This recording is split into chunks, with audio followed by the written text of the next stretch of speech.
kita cukup bisa berbangga lah gitu ya. Begitu ada orang namanya orang Indonesia, selalu Jadi prioritas. Prioritas, dan itu nama baiknya itu kayak seperti ada ini feeling saya seperti jaminan gitu. Kalau ada orang Indonesia ya orangnya bagus secara teknis, umumnya rajin gitu kan, dan attitude-nya bagus, punya motivasi kerja tinggi.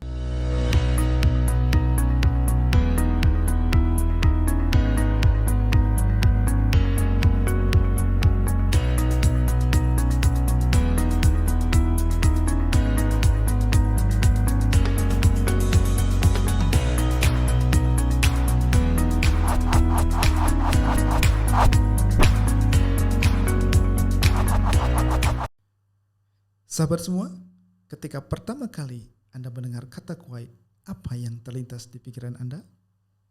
Ya, negara penghasil minyak, negara kaya, negara dengan cuaca ekstrim.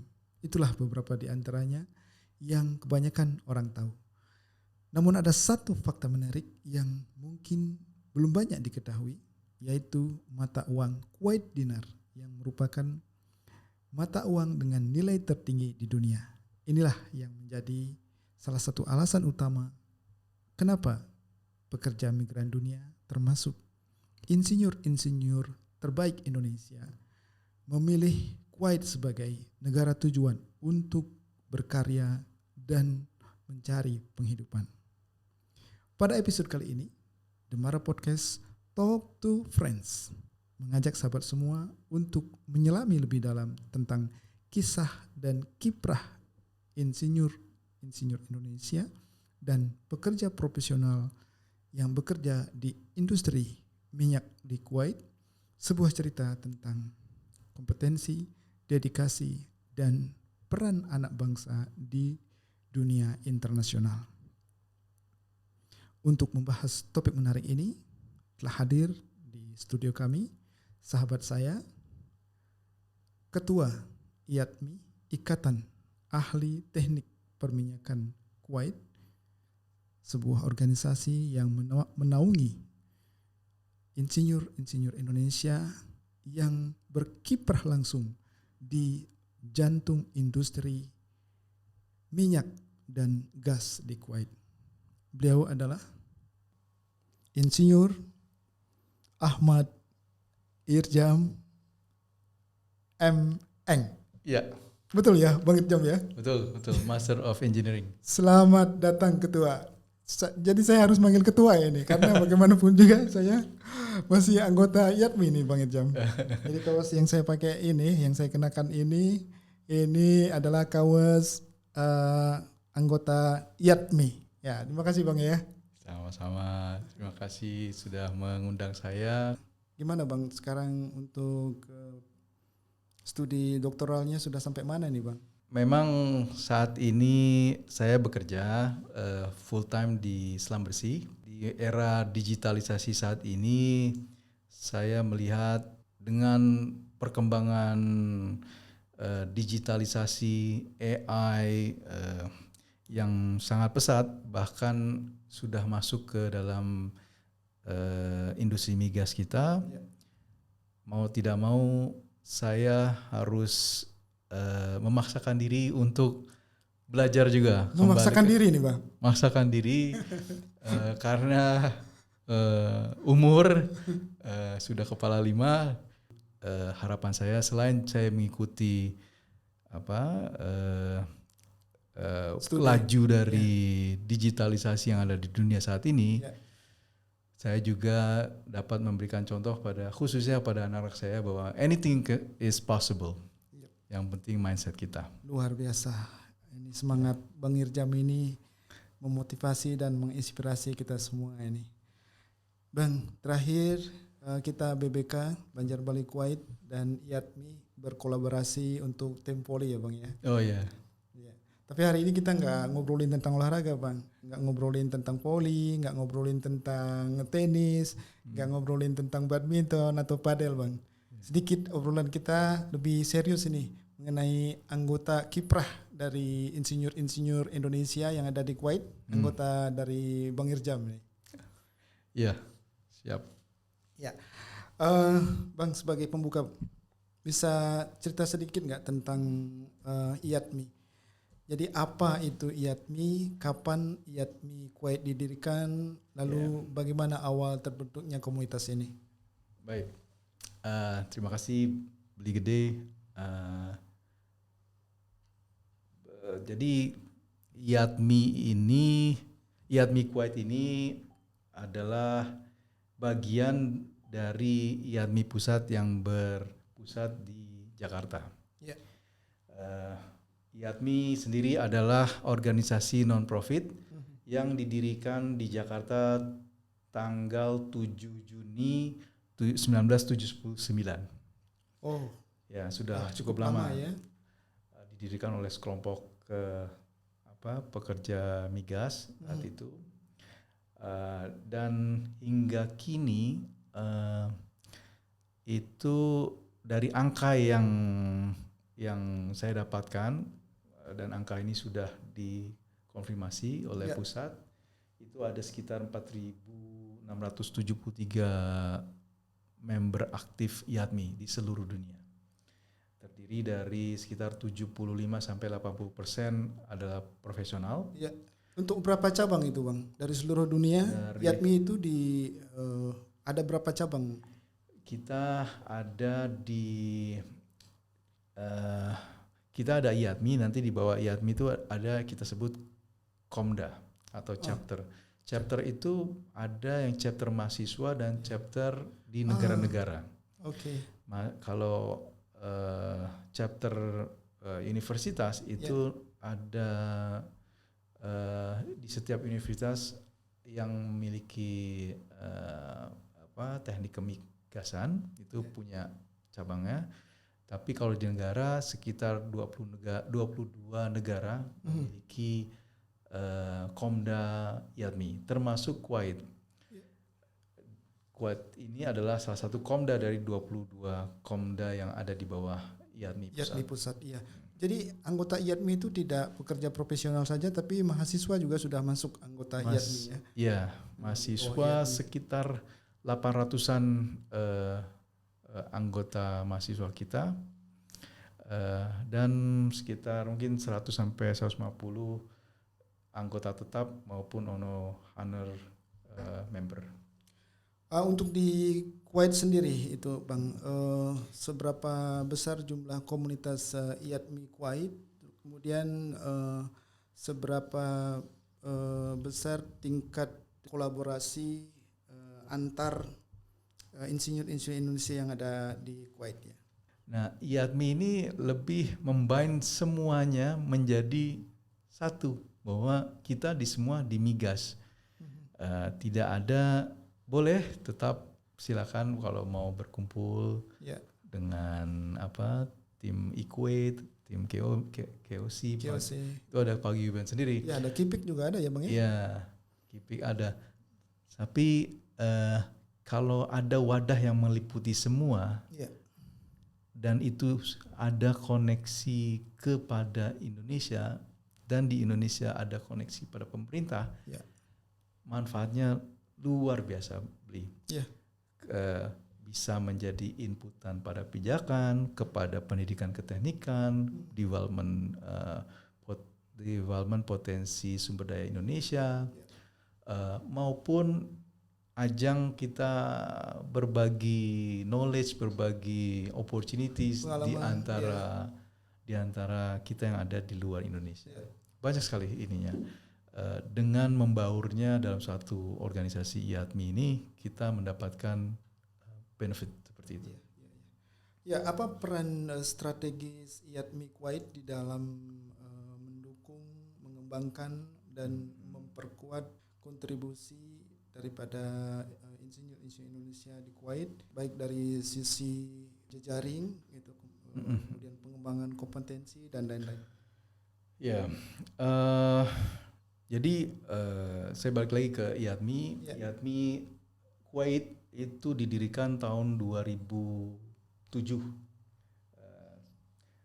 dipicu oleh makin banyaknya teman-teman yang bekerja di migas di Kuwait yang membutuhkan wadah untuk berkumpul, mendevelop expertise mereka, pengalaman mereka, dan juga membawa nilai dan citra Indonesia pada dunia khususnya di Kuwait ini. Kita saat ini punya sekitar yang tercatat aktif ada sekitar 194 anggota, tapi itu tidak mencerminkan jumlah sebenarnya. Artinya masih banyak yang tidak masuk anggota IADMI. Iya, masih banyak. Atau tidak tercatat di IADMI. Belum bisa tercatat dengan segala macam alasan, karena banyak tuh teman-teman di field yang bekerja di wireline maupun drilling ataupun di field di bidang downstream maupun petrochem yang belum kita bisa jangkau. Tapi itu pelan-pelan kita jangkau, kita invite hanya untuk supaya kita bisa berkumpul bersama, sambil kita juga memantapkan organisasi IADMI-nya sendiri. Kan kalau sudah berkumpul, mereka pun mengharapkan sesuatu dari IADMI. Nah, kita develop lah IADMI-nya juga supaya platformnya tetap ada. Nah, IADMI memiliki visi dan misi. Visi sebagai organisasi yang inklusif dalam mengembangkan kompetensi sumber daya ahli migas dari hulu maupun sampai ke hilir, dan dapat berkontribusi dalam transisi energi di Indonesia menuju swasembada energi. Misi IADMI adalah meningkatkan kompetisi anggota secara berkelanjutan, berkontribusi kepada kemajuan industri perminyakan melalui berbagai advokasi, kemitraan maupun pemberdayaan masyarakat. Lalu mengembangkan organisasi yang kuat dan responsif, memperluas jaringan anggota, dan memanfaatkan teknologi terkini untuk memantapkan dan mendukung kemajuan industri perminyakan. Itu visi yang dari IADMI pusat ya Bang ya? Itu visi IADMI pusat dan kita pakai di IADMI Kuwait, kemudian diterjemahkan pada program-program yang beranchor kepada, tentunya program-program akan menjadi program yang sangat spesifik untuk Kuwait. Belum tentu program itu akan sama dengan di negara lain yang bukan Kuwait. Makanya kita sempat ada satu program yang dimana kita untuk menjaring anggota kerjasama dengan BBK dalam hal sport, gitu kan? Olahraga. Sebetulnya itu tidak ada di dalam visi IADMI. Itu tidak ada, tapi pengembangan ya Bang ya, lebih pengembangan sumber daya itu tidak hanya skill, pikiran, tapi juga tubuh. Di dalam tubuh yang sehat pasti ada kekuatan pikiran gitu yang sehat. Insana in corpore sano. Sejauh mana IADMI sudah mendukung perkembangan sumber daya migas gitu tadi pertanyaannya ya. Kita punya ruang lingkup kegiatan yaitu pengembangan skill teknis yang meliputi bidang upstream maupun bidang-bidang downstream ataupun bidang-bidang yang general sifatnya seperti project management atau data governance atau IT misalkan gitu ya. Bang, kalau kita lihat secara makro ini Bang, sebetulnya di mana posisi insinyur-insinyur Indonesia di dalam ekosistem industri perminyakan? Apakah sudah masuk dalam level strategis atau masih dominan di level teknis? Kalau saya lihat dari pengalaman 4 tahun di Kuwait sejauh ini, sebenarnya kita sudah ada sumber daya Indonesia yang memang sudah berada di level manajemen strategis. Apakah itu di service company seperti Selam Bersih atau local company seperti GDMC ataupun national company lainnya. Namun memang kalau kita bandingkan dengan jumlah penduduk Indonesia yang 270 juta, rasanya kita kok harusnya bisa lebih lagi dari situ. Saya yakin kita orang Indonesia tuh punya potensi yang besar sekali. Contoh, kita punya company Indonesia di Oman, Bukaka dan Medco, yang dikepalai oleh orang-orang Indonesia semua. Iya, levelnya sudah manajemen strategi semua. Ada posisi apa itu, Bang? Dari mulai VP sampai CEO untuk operation di Oman. Ya. Tidak terbuka, tidak tertutup kemungkinan kalau di Kuwait pun juga bisa dilakukan itu. Iya. Nah, untuk level technical saya pikir tidak diragukan lagi kemampuan teman-teman semua di Indonesia di sini, dari geoscience, petroleum engineering, maupun dari teman-teman di petrochem atau maupun di downstream, semua menjadi leading role, technical role di bidangnya masing-masing. Ya, itu yang saya lihat dari teman-teman anggota di IATMI. Kalau posisi yang paling tinggi, Bang, di Kuwait ini sudah sampai di posisi apa kita untuk engineer Indonesia, Bang? Yang pernah saya lihat adalah salah satunya adalah managing business istilahnya geo unit managing manager, which is the highest level untuk level tersebut, untuk unit bisnis tersebut di Kuwait. Untuk perusahaan apa itu, Bang? Kebetulan kemarin ada kawan kami dari Selam Bersih.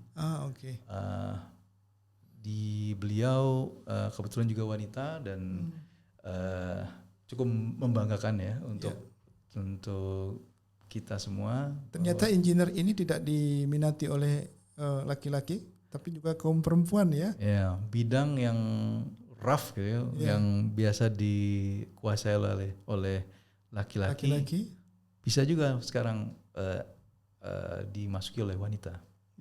Dan performance. Wow. Itu hebatnya potensi sumber daya Indonesia. Ya, kalau dari sisi spektrum keahlian dan pekerjaannya, banyak orang yang mungkin belum tahu, Bang, bahwa industri perminyakan ini sebetulnya sangat luas sekali. Mulai dari upstream, kemudian ada drilling, kemudian ada reservoir, downstream, project management, EH&S, digitalization, dan lain sebagainya. Nah, untuk engineer Indonesia yang ada di Kuwait, kebanyakan menempati di posisi mana ini, Bang? Industri migas di Kuwait sendiri adalah industri yang besar sekali. Ini penghasil mungkin di atas 80% adalah penghasil pemasukan untuk negara Kuwait. Banyaknya well sudah sekitar yang sudah drill itu di atas 10.000. Jumlah yang sangat fantastis gitu ya. Challenge-nya banyak. Nah, kita orang Indonesia sudah berkiprah yang saya pernah ketemu itu dari mulai upstream sudah banyak sekali, dari sisi geoscience, petroleum engineering, drilling, project management. Mungkin project management dari sisi ini belum banyak gitu ya, tapi ada dari sisi EPC. Untuk electrical ada juga, civil engineering ada juga. Jadi seperti saya bilang, sebenarnya kita sudah ada di semua lini ini. Hampir merata ya Bang ya. Hampir merata. Hanya balik lagi we could do better. Dengan jumlah orang yang banyak gitu. Jumlah kita di Kuwait tuh harusnya lebih banyak. Apalagi satu hal lagi nih yang saya lihat trennya adalah teman-teman orang Kuwaiti di sini itu ada preference untuk bekerja sama dengan orang-orang Indonesia. Banyak opportunity apalagi saat ini ya yang mungkin bisa dieksplor untuk teman-teman dari Indonesia. Kita bicara persaingan ya Bang ya. Kalau untuk orang-orang Indonesia itu kalau dari level teknis apa yang paling strong gitu? Ya, kalau level teknis bisa saya confirm bahwa kemampuan teknis kita di atas rata-rata. Dalam pergaulan internasional di perusahaan minyak Kuwait, bagaimana daya tawar insinyur Indonesia dan juga etos kerja dan reputasi dari insinyur Indonesia di mata perusahaan? Kita cukup bisa berbangga lah gitu ya. Begitu ada orang namanya orang Indonesia, selalu jadi prioritas. Prioritas dan itu nama baiknya itu kayak seperti ada ini feeling saya seperti jaminan gitu. Kalau ada orang Indonesia ya orangnya bagus secara teknis, umumnya rajin gitu kan, dan attitude-nya bagus, punya motivasi kerja tinggi. Itulah yang membuat kita lebih di mata employer, khususnya di Kuwait. Di tempat lain pun saya kebetulan juga pernah bekerja di tempat lain, di negara maju seperti UK dan US. Umumnya juga memang kita nggak banyak, tapi mereka senang bekerja sama dengan kita. Gitu. Ya memang faktanya juga seperti itu Bang. Kalau kita lihat ya teman-teman kita, senior-senior kita, ada yang sudah berapa tahun itu paling lama puluhan tahun, 20-an tahun lebih ya. Ya, itu artinya kan mereka sangat eksis di Kuwait. Ya mereka memang ahli di bidangnya masing-masing, seperti yang dibutuhkan oleh perusahaan ya. Bang, kita masuk ke segmen perusahaan dan ekosistem industri ini Bang. Untuk insinyur-insinyur Indonesia di Kuwait, bekerja di perusahaan-perusahaan mana aja nih Bang? Apakah di perusahaan nasional seperti KOC, KNPC, atau di perusahaan company service global? Yang mana nih Bang yang lebih banyak? Landscape opportunities-nya itu ada di Kuwaitis company di bawah KPC.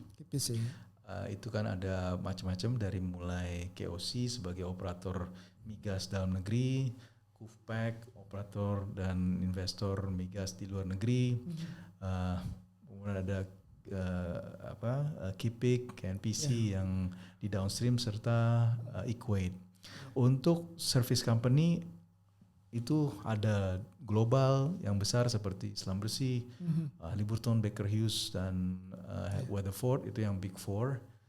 Terus juga sekarang mulai masuk perusahaan Cina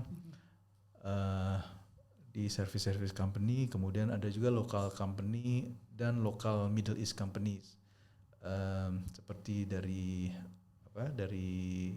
ADNOC maupun dari lokal seperti GDMC dan ada juga service company yang banyak juga di sini yang beroperasi di Kuwait. Jadi porsinya lebih banyak mana, Bang? Lebih banyak yang bekerja di national company atau yang sering kita dengar juga di sini disebut dengan key company ya. Kalau kita mungkin key company itu kayak Pertamina-nya Indonesia lah gitu ya. Iya, iya. Ya, lebih banyak mana? Oh, lebih banyak di national company apa yang di service global ya? Company Iya. service global. Kalau saya ini gut feeling saja, Iya. Bli, karena karena saya hanya berjumpa dengan mereka saja, tapi belum sempat mengambil kontak mereka. Itu banyak teman-teman di service company, khususnya di field, Iya. yang bekerja di Kuwait. Okay. Jadi tapi mereka memang bekerja 28 on and off. Shift gitu. rotation ya? Iya, rotation. Sehingga ya kerjaannya mereka datang On off. masuk ke field, Yeah. balik pulang lagi ke Indonesia setelah 28 hari. Yeah. Atau ini. Nah itu banyak ininya teman-teman dari field orang-orang Indonesia. Dan mereka jarang berinteraksi dengan kita ya Bang ya, karena kalau mereka lagi off pastinya mereka pulang dong ke Indonesia. Yeah. Mereka langsung tuh pulang, tidak nunggu-nunggu karena mereka sudah lama sekali di field. Ya kerjaannya pun juga 6 hari seminggu atau bahkan bisa 7 tergantung ada job atau tidak. Itu di field penuh. Yeah. Jadi mereka pasti akan pulang. Nah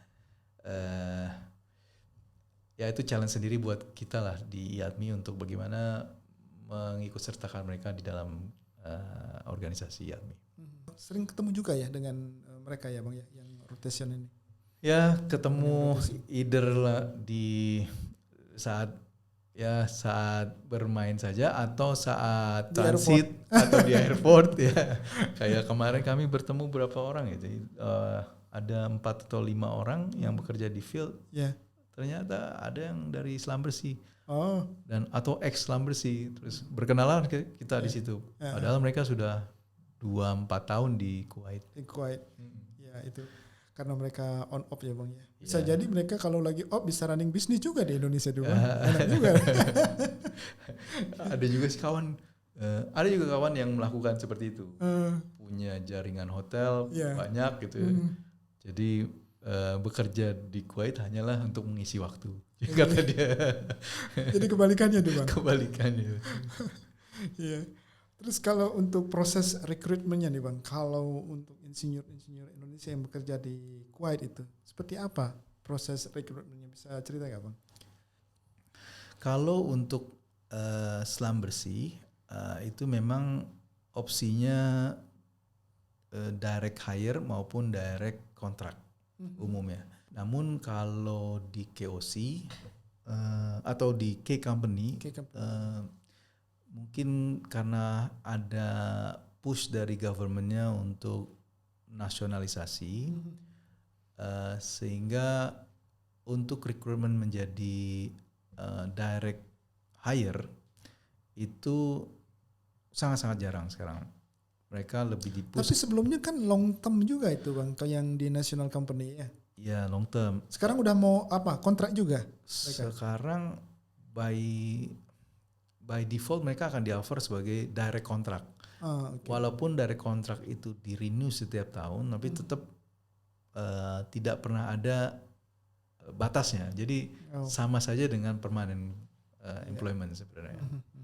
Dan saya dengar juga lumayan juga benefitnya lebih baik daripada menjadi employee di K Company. Saya dengar itu. Benefit dari mulai insya Allah di sini saya dengar benefit dari mulai ya nanti health kita insurance. sampai kepada benefit Bang. Oh oke. Ya. Siap. Ya. Kan ini udah ada rekrutmen Bang ya. Kemudian engineer Indonesia atau insinyur Indonesia bekerja di perusahaan di Kuwait. Seperti apa sih budaya kerja di perusahaan multinasional company yang ada di Kuwait itu? Baik lagi saya hanya bisa confirm bekerja seperti apa di Selam Bersih. Alhamdulillah di Selam Bersih itu dimanapun saja bukan karena saya membela atau karena saya employee-nya Islam Bersih, tapi promosi nih Bang, apa Bang? hanya saya lihat lebih fair. Jadi tidak ada orang bule lebih baik daripada orang Arab ataupun orang Arab lebih baik daripada orang Indonesia, atau Equal semua ya Bang. Semua equal. Yeah. Yang beda adalah kalau dia wanita. Dia di Islam Bersih, buat teman-teman wanita yang mau berkarir di bidang migas, Islam Bersih mungkin bisa menjadi opsi pertama mungkin ya. Selain menjaga equality, Islam Bersih juga saya dengar menjaga yang namanya diversity ya Bang ya? Oh iya, sangat. Budaya kerja yang mungkin lebih spesifik ya untuk di Kuwait yang dihadapi oleh insinyur-insinyur Indonesia. Seperti apa Bang? Ya, budaya kerja kalau saya lihat dituntut kita profesionalisme, karena kita bekerja dengan tradisi yang berbeda maupun bahasa yang berbeda. Dimanapun akan sama, tinggal bagaimana kita mensikapinya. Tentunya yang saya bisa sarankan, tetaplah kita profesional, melakukan pekerjaan sesuai yang sudah disepakati, kemudian melakukan itu secara profesional, baik dari sisi delivery dari pekerjaan maupun komunikasi. Dari segi bahasa, tentunya bahasa formalnya bahasa Inggris ya. Juga beberapa mereka prefer untuk berbahasa Arab ya Bang ya. Artinya kalau misalnya kita bisa berbahasa Arab, itu akan menjadi nilai tambah tersendiri ya Bang. Betul. Apalagi punya kemampuan bahasa Arab, percakapan sehari-hari, itu akan sangat membantu dalam hal komunikasi bisnis maupun komunikasi dari keprofesionalisan dan beradaptasi juga tentunya. Ya. Dalam hierarki organisasi nih Bang, kalau untuk di perusahaan di Kuwait itu, apakah sama dengan pada umumnya seperti di Indonesia, kayak lebih respect kepada senioritas dalam mengambil satu keputusan itu kan harus melalui beberapa approval seperti itu ya. Nah, bagaimana kalau di perusahaan minyak di Kuwait? Oke. Ini di perusahaan ya? Ya. Ya, umumnya perusahaan Kuwait yang kita masuki di luar service company ya. Ya. Umumnya adalah BUMN. Di mana struktur hierarki keorganisasian itu sangat kental. Artinya proses komunikasi bisnis, approval, itu kita harus mengikuti sesuai jalurnya. Sedikit deviation biasanya ada senggolan kiri kanan. Wah, ini saya dimarahin ini. Kok nadanya seperti itu? Gitu. Tapi sepanjang kita profesional, seperti apapun nadanya, kita ambil positif saja. Kita jaga profesionalisme, kita jaga nama baik kita maupun nama baik Indonesia. Tadi kita udah ngebahas tentang keunggulan ya, atau kelebihan dari insinyur Indonesia yang ada di Kuwait. Hal-hal yang mungkin area yang masih perlu ditingkatkan itu Bang, apa kira-kira? Sebentar, sebelum kita itu saya pengen mengungkapkan satu hal yang menarik sekali di Kuwait, yaitu begitu guyupnya komunitas Indonesia di Kuwait yang tidak dijumpai di negara Timur Tengah lainnya. Oh gitu Bang ya? Iya. Saya sangat tahunya cuma Kuwait aja ini Bang. Kita pergi ke Qatar, itu ada yang namanya guyup, kita berkumpul, ketemu, terus nanti sangat-sangat erat sekali. Ataupun di negara Middle East yang lainnya. Ini yang membuat banyak orang betah juga di Kuwait ini. Oh. Karena ya itulah keluarga saya yang paling dekat gitu. Sehingga banyak sekali acara-acara keorganisasian yang terjadi di sini. Banyak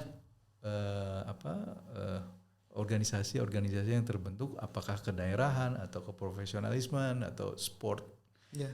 Dan kita berkumpul di suatu sport event, padel, badminton, tenis dan sebagainya, lari. Itu yang sangat membuat kita betah bekerja. Mungkin salah satu faktor. Nah, ada satu lagi tentang kelemahan kita untuk lebih maju gitu ya. Saya pun juga punya kelemahan itu, yaitu masalah komunikasi. Di dalam komunikasi aktif berbahasa Inggris, kita dibandingkan dengan saingan kita India maupun Pakistan, itu kita masih kurang bersaing dalam hal berdebat atau bertukar pikiran. Ini pengaruh apa ya Bang? Apa culture kita yang kita bawa dari Indonesia, apa memang benar murni kemampuan di dalam berbahasa? Ini termasuk saya juga mengalami ini, kita semua.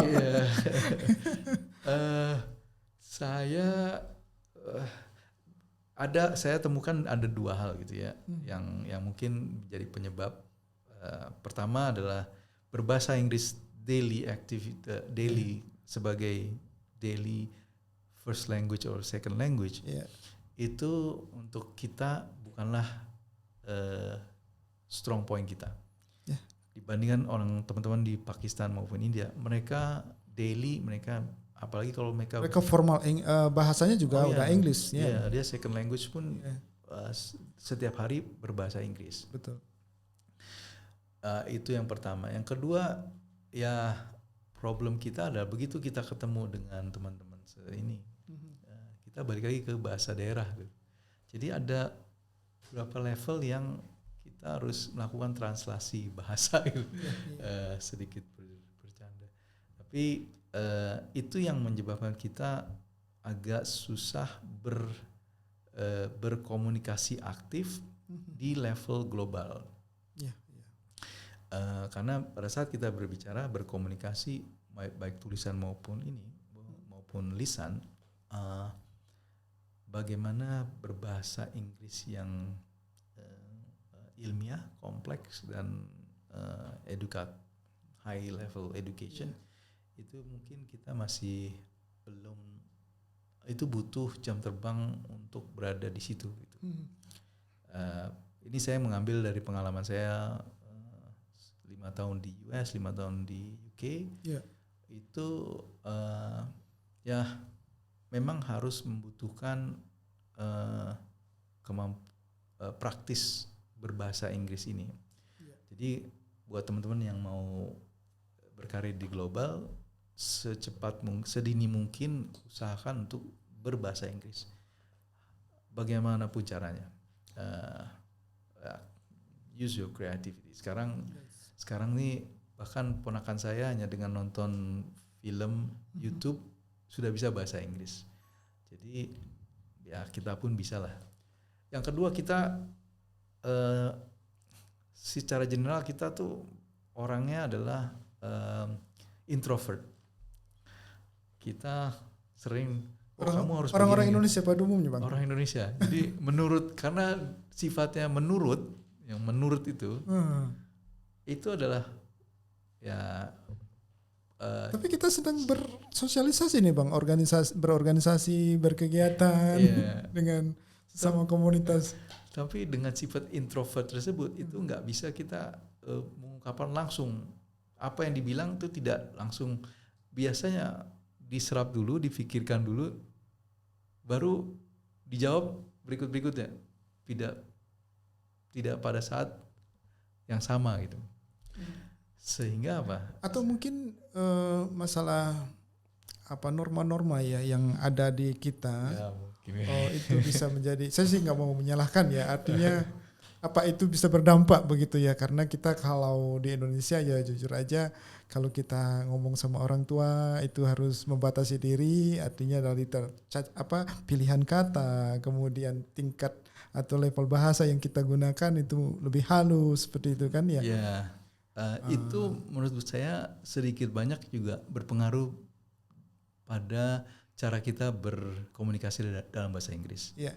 Bahasa Inggris siapapun kita bahasanya tuh open dan straightforward. Iya.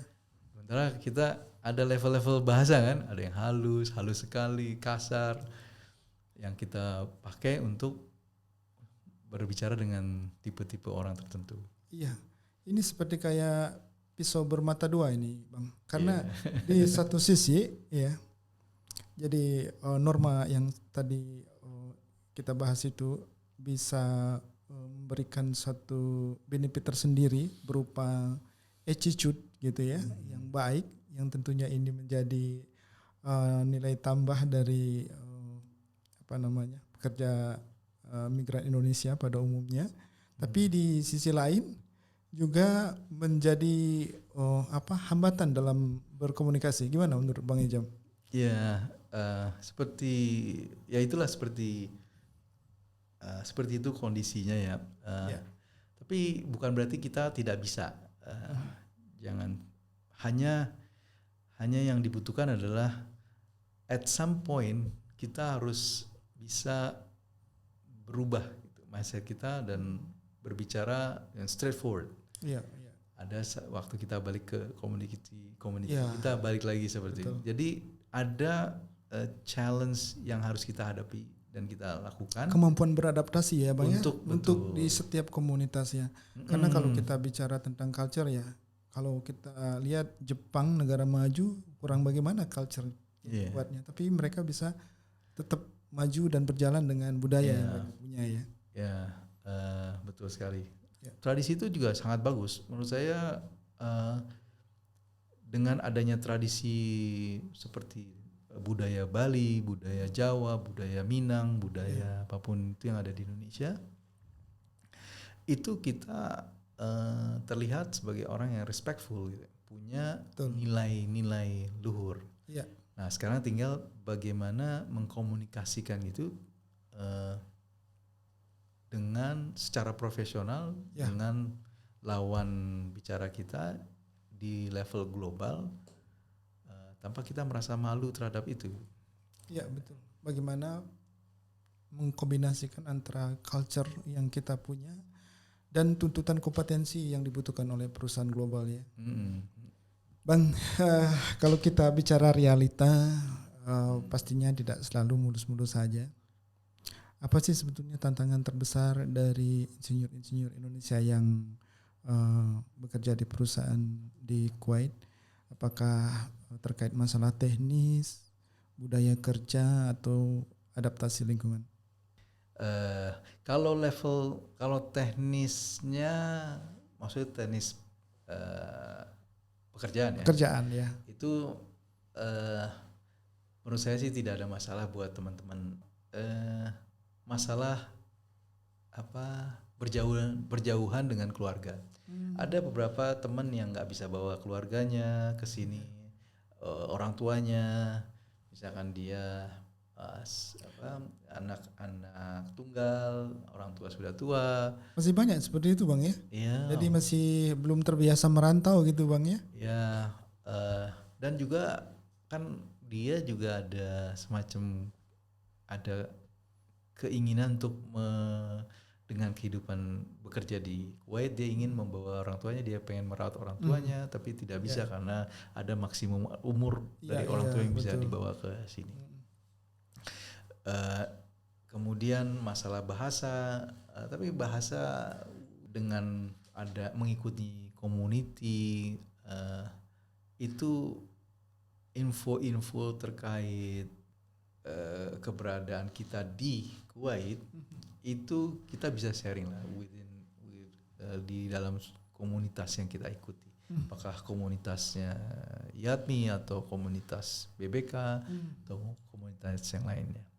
Banyak informasi yang terkait entah keselamatan, entah masalah kemarin kita masalah ada perang ini, bagaimana antisipasinya, apa yang harus dilakukan, kejadian macam-macam. Yang paling susah yaitu masalah dengan keluarga itu saja sih. Kalau tantangan yang terkait dengan pekerjaan Bang, ya, mereka bagaimana biasanya cara mengatasinya? Ya, biasanya yang saya lihat adalah mempererat kerjasama dengan teman-teman sama Indonesia malah. Dan salah satunya IATMI lakukan adalah mengumpulkan teman-teman pekerja semua pekerja migas yang ada di Kuwait dalam satu wadah yang sama, sehingga bila ada masalah, bila ada terkait teknis pekerjaan ya, itu menjadi mudah untuk mengkomunikasikannya. Apakah itu juga presentasi tentang produk, presentasi tentang service dari service company, ataupun dari biasanya seperti apa itu Bang, sharing-sharing permasalahan dari anggota IATMI, apa cukup melalui WhatsApp group atau mereka ada satu kegiatan gitu di dalam program IATMI? Yes, yang utamanya kami melakukan regular sharing knowledge, yang isinya dari mulai teknis, apakah itu teknis teknologi, teknis produk, teknis services, dari yang ada yang dibutuhkan di Kuwait maupun requirement yang ada dari key company. Itu IATMI mewadahkan itu dalam bentuk sharing knowledge. Di samping itu juga untuk mempererat silaturahmi dan networking kita mengadakan acara-acara olahraga itu, beli cair semua itu Bang, cair semua jadinya, termasuk kita kerjasama kan untuk untuk sepak bola, untuk volley, untuk macam-macam, supaya kita berkumpul bersama, mempererat silaturahmi ataupun memperpanjang tali silaturahmi kita. Itulah yang kita bisa lakukan dari IATMI.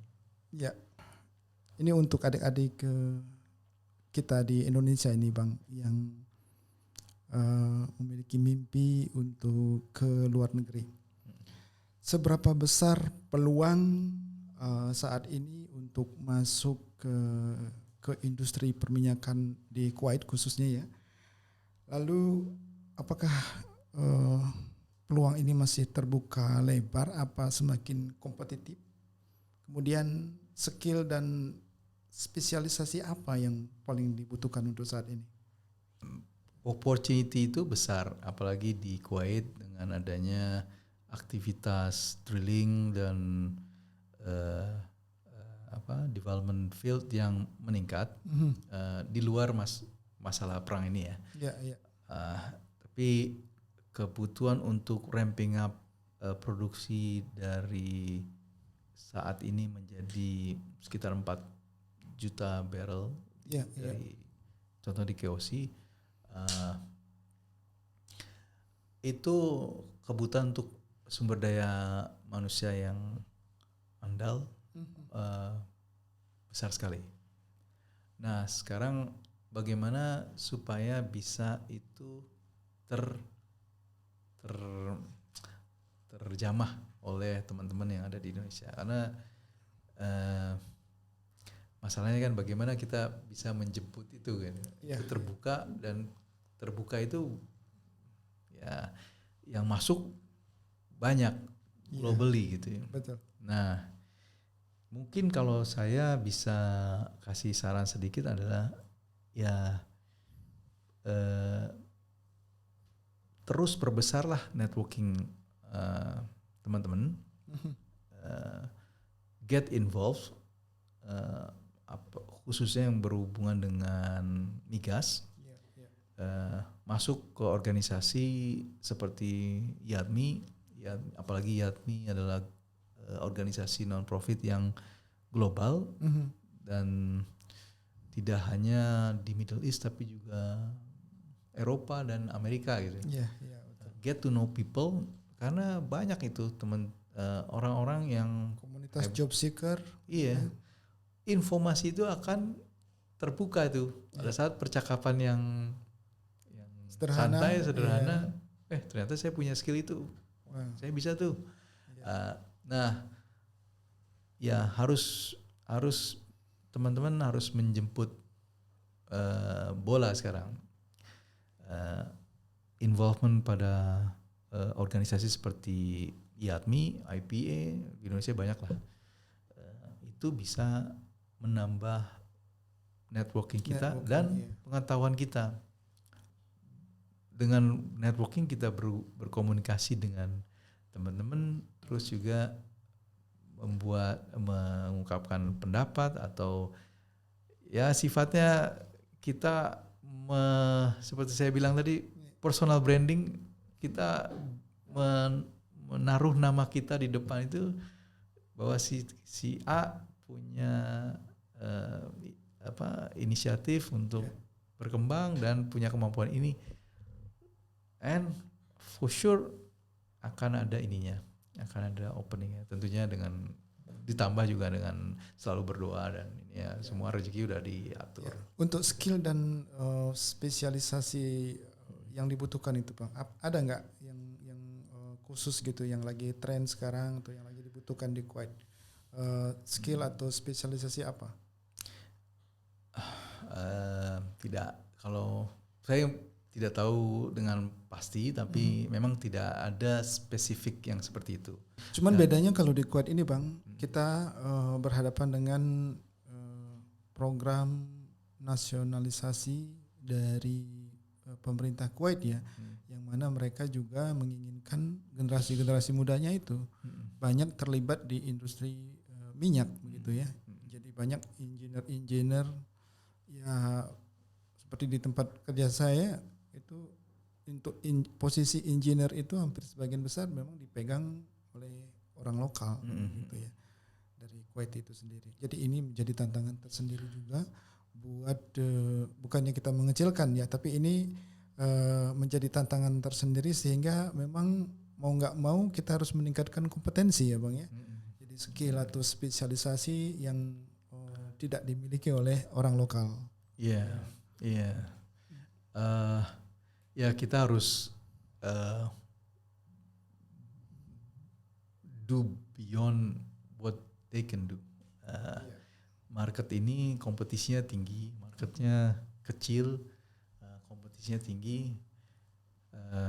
Tentunya apa yang kita tawarkan at the end of the day haruslah sesuatu yang lebih ketimbang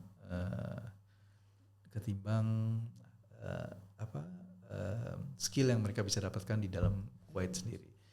Kalau kita hanya bisa, let's say contoh IT untuk migas, kalau kita hanya bisa IT, standar IT atau standar project management atau standar, ya akan saingannya local market pun juga sudah ada. Gitu. Ada, iya. Nah, bagaimana kita go beyond dari situ, sehingga memanglah Kuwait akan bilang, ya saya butuh orang ini karena dia punya ini. Ya. Bang, untuk bisa bekerja sebagai insinyur di perusahaan minyak di Kuwait, persyaratan apa sih Bang yang harus disiapkan nih? Contohnya mungkin ada tadi ya, insinyur-insinyur muda yang di Indonesia dia ingin untuk bekerja di luar negeri khususnya di Kuwait, itu persyaratan umum apa yang harus mereka persiapkan? Ijazah S1 yang yang di certify dan di verifikasi ya verifikasi, tapi juga ditranslasi ke dalam bahasa Arab, kemudian itu juga harus disertified oleh Kementerian Pendidikan dan Kebudayaan, Kementerian Hak Asasi Manusia itu. Kementerian Luar Negeri ya. Terus juga syarat kesehatan yang jelas di Kuwait tidak menerima orang-orang yang punya riwayat TBC maupun penyakit menular seperti HIV ya. Iya betul. Kalau BC itu juga immediately begitu kita sampai di Kuwait, begitu mereka tahu akan langsung dikarantina dan nggak lama akan dikembalikan. Ya. Jadi pastikan masalah kesehatan juga sesuatu yang lulus. Selain itu untuk pengalaman kerja, Bang, pengalaman kerja, kemudian sertifikasi, termasuk juga bahasa Inggris. Yang penting skill bahwa kita berbahasa Inggris, kita bisa berbahasa Inggris dengan lancar. Ya. Apalagi di pekerjaan kita itu menjadi sesuatu yang harus. Biasanya ketahuan sih dari wawancara itu langsung bisa. Yang mereka lihat adalah bagaimana kita berkomunikasi dengan baik dan profesional dalam pekerjaan. Dalam hal ini minimum bahasa Inggris. Bagi lagi tadi seperti kalau memiliki kemampuan bahasa Arab, it's a plus. Kalau sertifikasi keahlian atau keterampilan, seberapa besar pengaruhnya itu, Bang? Untuk service company biasanya mereka meminta itu di depan biasanya. Kalau mereka akan masuk ke dalam suatu tender atau bidding proses, biasanya mereka meminta itu. Gitu ya. Tapi ada juga service company maupun operator company yang tidak membutuhkan itu, asalkan memiliki pengalaman kerja dan skill yang sesuai. Terus juga jangan lupa bila ada kenalan, itu bisa juga berhubungan well ahead, supaya mereka tahu atau bisa ada yang merekomendasikan begitu ya? Exactly, ya. Bisa merekomendasikan. Nah, ini juga pentingnya komunitas IADMI di Kuwait, salah satunya. Ya, itu benefit tambahan lah dengan adanya networking kita. Semakin besar networking kita, tentunya mereka akan membantu kita juga. Iya, betul. Kayak contoh kecil aja kalau di tempat kerja kita ya, kalau atasan kita menganggap kita well perform gitu ya, kemudian dia membutuhkan, kadang dia nanya, kamu punya nggak teman yang orang Indonesia? Pernah nggak seperti itu, Bang? Wah, sering saya. Ada 2 TL saya yang kenalan saya yang minta itu seperti itu, dan mintanya juga orang Indonesia gitu. Bang, berikutnya nih yang paling sering nih dipertanyakan oleh orang ketika mencari pekerjaan, yaitu tentang benefit dan kesejahteraan. Nah, seperti apa, bisa nggak memberikan gambaran seperti apa benefit dan kesejahteraan yang diterima oleh insinyur-insinyur Indonesia yang bekerja di Kuwait? UD ya. Ya memang buat apa kita jauh-jauh bekerja? Ya, tentunya kita mencari uang yang lebih untuk kita dan untuk keluarga kita. Umumnya di sini mungkin ya standar gaji, salary dan benefit ada yang dipisahkan, ada yang lump sum. Tapi pastikan bahwa itu sudah ada komponen untuk housing, transportation, dan health insurance. Dan tunjangan sekolah juga ya, untuk anak sekolah. Untuk teman-teman yang punya family anak, status. Family status, itu pastikan ada uang sekolah buat anak-anak. Di sini beragam untuk biaya sekolah, dari mulai yang paling mahal sekitar 5.000-6.000-an KD sampai ada yang murah. Nah, perbedaan signifikan nih dan dibandingkan negara Timur Tengah lain, untuk status family di Kuwait itu tidak mengharuskan all the time istri maupun anak-anak kita berada di Kuwait bersama kita untuk mendapatkan benefit family status tersebut. Lain ceritanya di Saudi maupun di Qatar, for instance, itu benefit family tersebut akan hilang kalau istri ataupun anak itu tidak bersama dengan kita.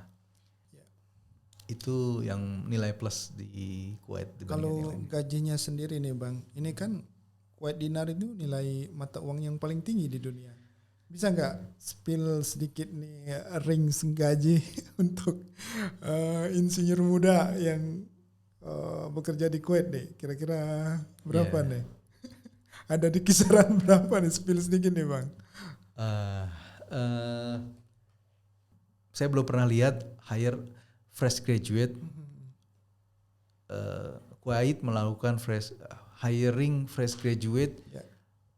Fresh dari oven keluar dari Universitas Indonesia langsung bekerja di Kuwait, jarang sekali. Kalaupun ada, tapi sih ada Bang menemukan ada beberapa kemarin itu. Ya ada dua orang. Ya itu dia melalui proses namanya on the job training dulu.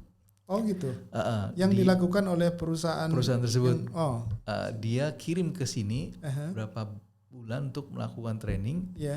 Kemudian nanti dia balik, baru nanti dapat assignment. Dia kalau cocok oleh perusahaan di sini, dia akan dipanggil lagi. Dipertahankan. Biasanya, kemarin sih ketemu juga saya dengan teman-teman yang melakukan itu. Situasinya seperti itu ya. Kami melakukan internship. Nanti kami balik dulu ke Indonesia, terus kalian akan mulai di sini atau tidak? Ada beberapa dari kami akan mulai di sini, ada yang enggak gitu. Jadi ada memang program-program baru tersebut, tapi belum seluruhnya gitu ya. Gajinya mungkin ya insya Allah lebih baik lah daripada fresh graduate di Indonesia. Berapa kali lipatnya Bang? Aduh, itu tergantung company lah ya. Susah juga saya. At least, mungkin pesan saya pastikan itu lebih lah daripada di Indonesia. 30-50% lebih itu udah make sense. Jangan sampai kalian jauh-jauh bekerja di Kuwait tapi nggak mungkin lah, pasti di sini sama gitu dengan Indonesia. Ngapain jauh-jauh? Tapi kalau untuk standar ini Bang, kita kan ini kerja di multinational company ya, yang melibatkan berbagai macam etnik ya. Untuk standar gaji nih Bang, orang Indonesia dibandingkan dengan warga lain, misalnya sesama warga Asia atau Europe atau US, ini seperti apa? Dengan posisi atau level yang sama? Ya memang ada perbedaan antara US citizen dengan Europe citizen maupun dengan Asia seperti kita. Kita masuk ke kelompoknya India dan Pakistan ya. Dari sisi salary-nya mungkin bisa sama, tapi dari sisi benefit akan berbeda. Seperti schooling akan berbeda gitu ya. Biaya sekolah untuk anak ya. Untuk anak. Yang saya dengar kalau untuk non Asia itu mereka mendapat lebih lah daripada yang Asia. Asia standarnya mungkin itu yang masih belum, kurang fair lah di sini. Dia standarnya schooling di sini Asia. Tapi ada satu hal yang mana saya juga baru baca dari surat kabarnya Kuwait, kalau untuk market Kuwait justru orang Asia yang bisa punya opportunity lebih besar daripada Eropa maupun US. Kenapa? Karena US dan Eropa requirement mereka itu cost-nya tinggi. Untuk melakukan pekerjaan yang sama yang bisa dilakukan oleh orang Asia, cost untuk orang Amerika atau Eropa menjadi kurang bisa dijustifikasi. Sehingga itu opportunity sendiri buat orang Asia termasuk orang Indonesia. Jadi there's always opportunity. Saya ingin tambahkan satu benefit Bang yang mungkin Bang Irjam lupa mengatakan bahwa salah satu benefit yang mungkin tidak dimiliki oleh negara lain bagi pekerja migran yang bekerja di Kuwait itu adalah zero tax ya. Jadi kita di sini hampir tidak ada potongan begitu ya dari gaji kita yang kita terima itu semuanya masuk ke kantong kita di zero tax.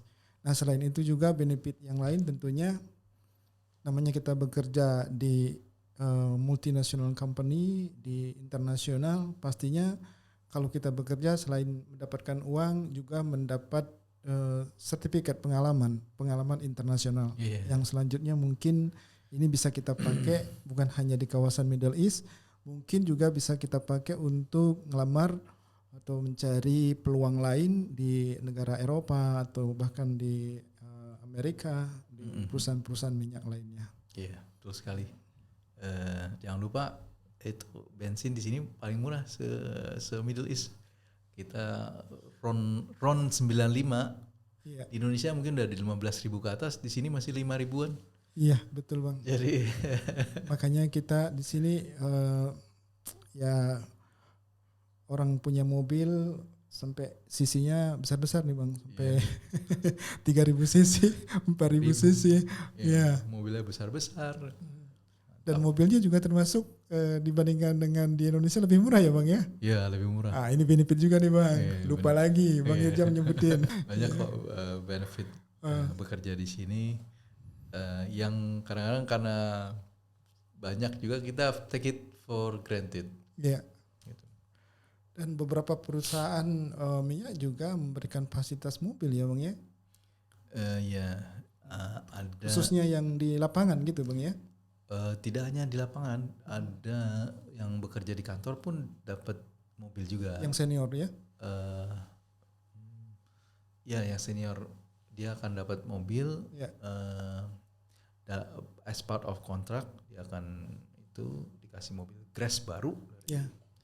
Tapi ada juga yang hanya dikasih uang transportasi, ada juga yang tidak.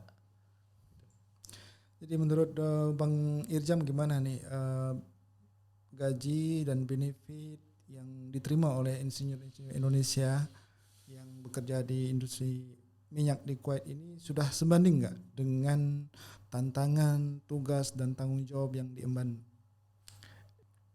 Tadi sudah disebutkan dari zero pajak, kemudian juga gaji apakah dalam bentuk dolar ataupun Kuwaiti dinar yang cukup besar, tapi ada trade off-nya di mana kita harus bekerja dengan multinational people, termasuk orang-orang Arab di sini. Multi etnik multi etnik. Dan satu hal juga orang Arab Kuwaiti agak lebih tough dibanding secara general. Jadi itu yang kita perlu tanamkan di pikiran kita untuk bersiap diri dalam menghadapi orang yang berasal dari nasional berbeda. Tapi jangan takut, itu semua tantangan hidup tuh pasti susah. Namanya juga hidup. Kalau gampang semua ya akan hanya bikin kita malas dan akhirnya nggak ada yang bisa dicapai. Sangat menyenangkan sekali obrolan kita pada hari ini Bang. Gak terasa waktu kita sudah ada di penghujung segmen. Mungkin ada pesan-pesan yang ingin Bang Irjam sampaikan kepada insinyur-insinyur muda di Indonesia yang ingin berkarir di Kuwait. Buat teman-teman, mbak-mbak, mas-mas yang ingin berkarir di migas, Kuwait sangat challenging tapi mengasihkan.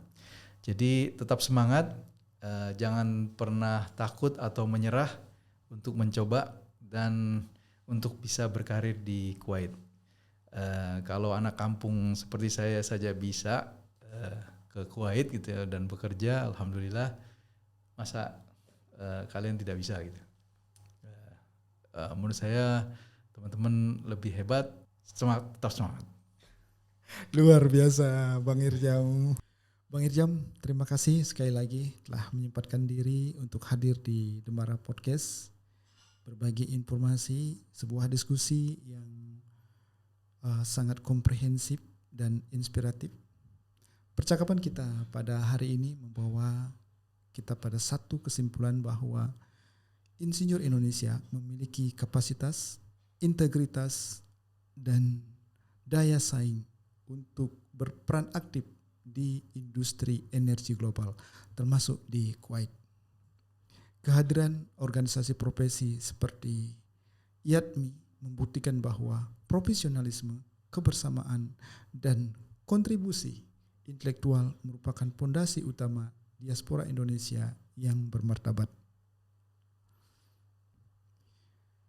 Bagi para insinyur muda Indonesia, persiapkan diri Anda dengan serius, penuhi kualifikasi pasar global, tingkatkan kompetensi diri untuk memenangkan persaingan. Dunia industri menuntut kompetensi, bukan hanya ijazah. Kesempatan selalu terbuka bagi mereka yang siap. Terima kasih, sampai jumpa di episode berikutnya. Jangan lupa like, share, comment, and subscribe. Bang Irjam.